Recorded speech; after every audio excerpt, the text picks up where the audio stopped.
নমস্কার বন্ধুরা, আজ আমি সিল্ক রুট ভ্রমণের দ্বিতীয় পর্বের কিছু ভিডিও নিয়ে সকলের সামনে হাজির হয়েছে। খুব ভোরবেলা ঘুম থেকে উঠেই আমি প্রকৃতির সান্নিধ্যে চলে এলাম একটু প্রকৃতিরকে উপলব্ধি করার জন্য। ভালো করে শুনুন, চতুর্দিকে পাখির আওয়াজ। আমাদের এদিকে যদিও দু একটা পাখি দেখা যায়, কিন্তু পাখির এই মিষ্টি আওয়াজ বহুদিন পর যেন এত নির্জনতার মধ্যে শুনতে পেলাম, আর শুনেই মনটা ভালো হয়ে গেল। যেদিকেই তাকাই শুধু সবুজে সবুজ পাহাড়, আর ওই দূরে বয়ে চলেছে ঋষিখোলা নদী।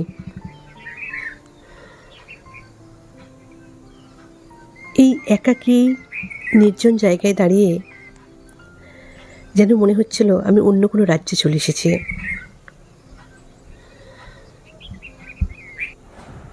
তারপরেই আমরা সবাই উঠে ফ্রেশ হয়ে ব্রেকফাস্ট করতে খাবার ঘরে চলে এলাম।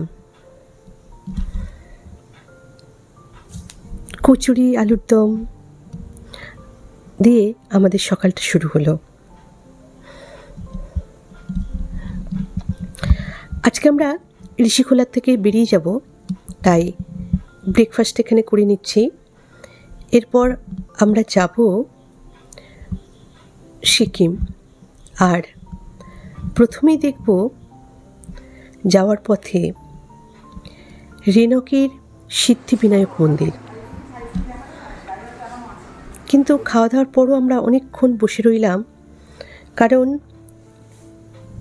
সকাল থেকেই শুনতে পাচ্ছিলাম পাহাড়ের কোথাও যেন কিছু ভাঙা চলছে আওয়াজ।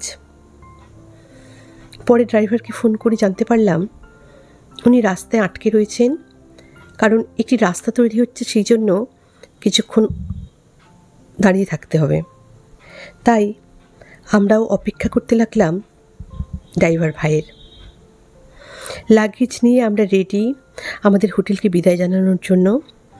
ড্রাইভার এলেই আমরা সবাই ঋষিখোলাকে বিদায় জানিয়ে এগিয়ে যাব সিকিমের উদ্দেশ্যে। ড্রাইভার ভাই এসে গেছেন, আমরা উঠেছি। এই ঋষিখোলার প্রবেশপথে এবং বাহিরপথটা ভীষণই এবড়ো খেবড়ো, আর রাস্তাটা এখনও ভালোভাবে তৈরি হয়নি। তাই যাওয়া আসার পথে বেশ কষ্টই এই রাস্তাটুকু।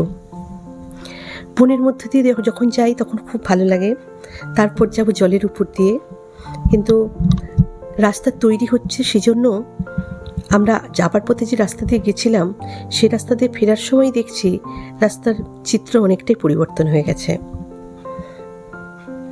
এই সেই অতি পরিচিত ব্রিজ, আর এরপরই আমরা যে নদীতে কালকে সারা সন্ধে সারা বিকেল কাটিয়েছি সে তার উপর দিয়ে, সেই জলের উপর দিয়েই আমরা পার হয়ে পশ্চিমবঙ্গকে বিদায় জানিয়ে সিকিম রাজ্যে প্রবেশ করব।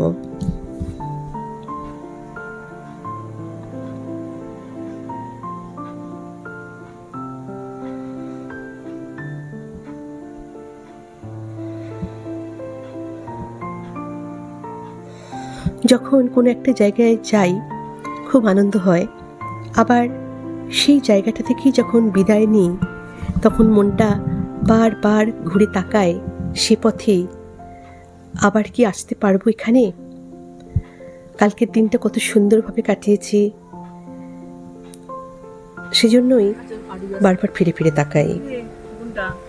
আমরা সবাই মিলে ঋষিখোলাকে বিদায় জানালাম, আর সকালটা যাতে সুন্দর কাটে এবং সারাটা দিন যাতে ভালোভাবে আমরা ঘুরতে পারি, এভাবে সবাই একত্রিত হয়ে তাই ঋষিখোলাকে বিদায় জানিয়ে আমরা এগিয়ে চলেছি আমাদের গন্তব্যের পথে।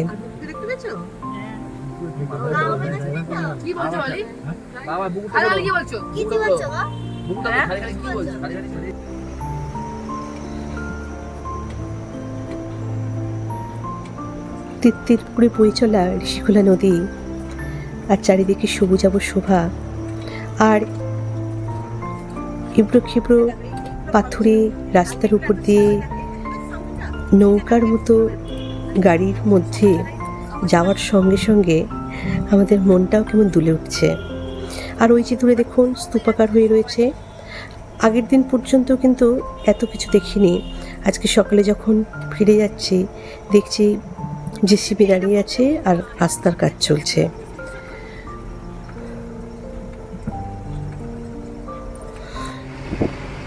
আর এভাবেই চলতে চলতে আমরা এসে হাজির হলাম অতি বিখ্যাত রেনকের সিদ্ধিবিনায়ক মন্দিরে। যদিও অনেকে এটাকে গণেশ মন্দিরও বলেন। আর ওই দূরে দেখা যাচ্ছে সমুদ্র মন্থনের সেই চিত্র।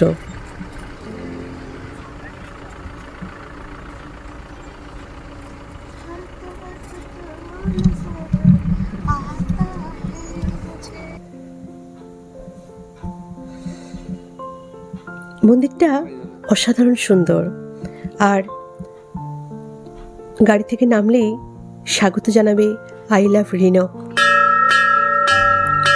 সিকিমের এই মন্দিরটি গণেশ মন্দির, বিশাল বড় এবং বড় বড় গণেশ মূর্তি চতুর্দিকে রাখা। মহারাষ্ট্রের বিনায়ক মন্দিরের আদলেই এই মন্দিরটি তৈরি হয়েছে বলে জানা যায়। আর ভিতরের কারুকার্য এত সুন্দর, আপনার মনকে আকৃষ্ট করবেই।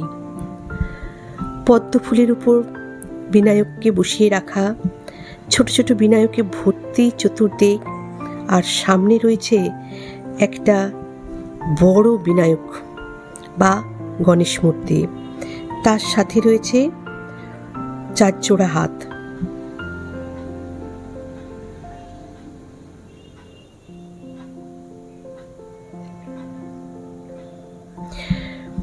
ঠিক যেন দুর্গা মূর্তির প্রতিমার আদলে তৈরি এই গণেশের হাতগুলো। নিচে ছোট্ট গণেশ। আমরা তো বিভোর হয়ে দেখতেই লাগলাম। এত বড় গণেশ মন্দির সত্যি এর আগে আমি দেখিনি। সুন্দরভাবে গণেশের এই যে রূপ প্রত্যক্ষ করতে পারলাম, দেখি মনটা ভরে গেল। এবং সে কথাই বলছিলাম আমরা সবাই মিলে, আমি এর আগে এত বড় মন্দির দেখিনি। চতুর্দিকে গণেশের এত সুন্দর রূপ। সিদ্ধিদাতা বিনায়ক সকলকে সব কাজে সাফল্য দিও, এই কথাটাই বারবার মনে হচ্ছিল। এবং আমরা মন্দির দেখে অভিভূত।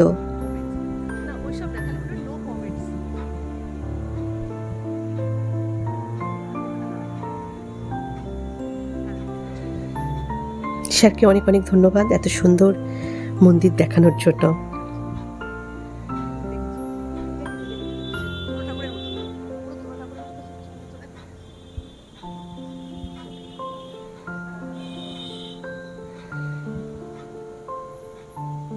মন্দিরের প্রতিটা চিত্র সুন্দর করে দর্শন করার পর আমরা ধীরে ধীরে বেরিয়ে এলাম বাইরে। আর বাইরে রয়েছে একটি হনুমান মন্দির। আমরা বজরংবলীকেও দর্শন করলাম। তারও বিভিন্ন পটচিত্র দেয়ালের গায়ে রয়েছে, সেগুলোকে দেখতে দেখতে পুরো মন্দিরটাকে প্রদক্ষিণ করলাম।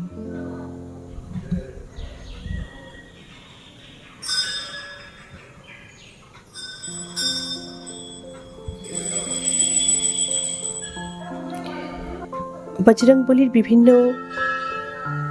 গুণকীর্তন এই মন্দিরে রয়েছে। শুধু এই মন্দিরে এক পাশে যেরকম রয়েছে বজরংবলীর চিত্র, ঠিক অন্য দিকটা রয়েছে পাহাড়ের শোভা। ওই দূরে সমুদ্র মন্থনের চিত্র, আরও দূরে পাহাড়, সবুজাভ পাহাড়। আর দেখতে উপর থেকে ভীষণই মনোমুগ্ধকর। মন চলে যাচ্ছিল ওই পাহাড়ের ওপাশে, ওই দূরে। আর উপর থেকে পাহাড়ের পাকদণ্ডে সবুজাভ গাছপালা, ফুলের পাহাড় আর বিনায়ক মন্দির, সবটাই অন্যরকম লাগছিল। কয়েকবার মন্দিরটাকে প্রদক্ষিণ করার পর এবার আমাদের সময় হয়ে এসছে বাড়ি ফেরার। তাই আবার দূর থেকে মন্দিরটাকে দর্শন করলাম।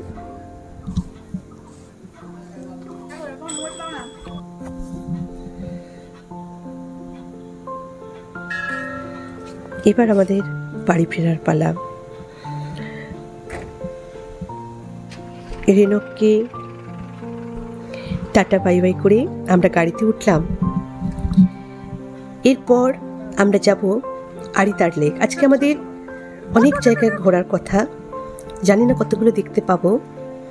তাও ওই দূর থেকে গণেশ মন্দিরকে আবার প্রণাম করে আবার বিদায় জানিয়ে আমরা এগিয়ে চললাম একদম প্রবেশ পথের গেট দিয়ে আর একটু বাইরে। এবার আমরা যাব আড়িতার লেকে। পরের দিন সেই ভিডিও নিয়ে আসবো। সকলে ভালো